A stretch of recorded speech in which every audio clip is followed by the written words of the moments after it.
खुलुमबाय BTR news चेनेलाव गासैखौबो बरायबाय। आंनि चेनेलखौ साबस्क्राइब खालायाखैबा साबस्क्राइब खालायदो आरो बे खाथिनि बेल आइकन बेलखौबो थुनानै होदो जाहाथे मोजां भिडिअआ थाबनो सहैनाय बायदि जाहाथे भिडिअखौ होनाय लोगो लोगो सिगांग्रो मोनग्रोनाय बायदि नटिफिकेसनखौ अन खालामनानै लायो।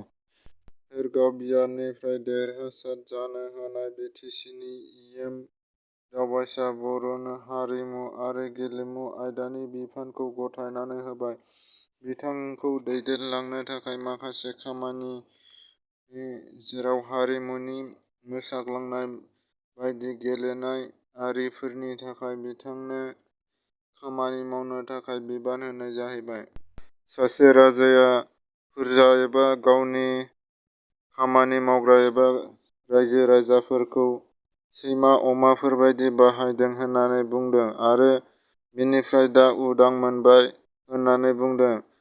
बिटिआरनि मावफुं सोद्रोमा राकेश ब्रह्मआ बिथाङा बे बाथ्राखौ बुंनानै होदों।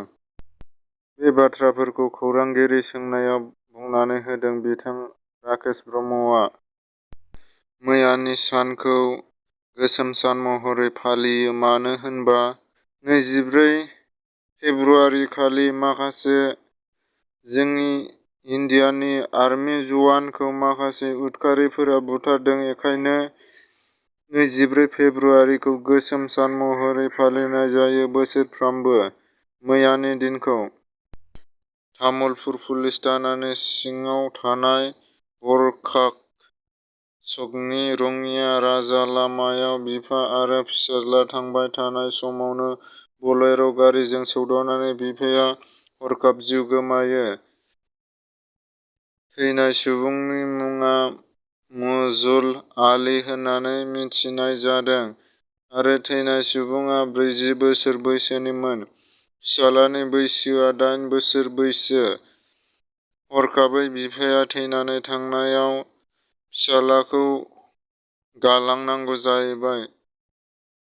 बिथाङा चिरां जिल्लानि सिङाव थानाय बिजिनि बलांगुरिनि आरो आमथेखानि सानै हौवा हिनजाव सानैजों न'गारनानै थाङो। बिथांमोना बेंगालराव। बिथांमोननि मुङा सन्थला आरो बेउथि।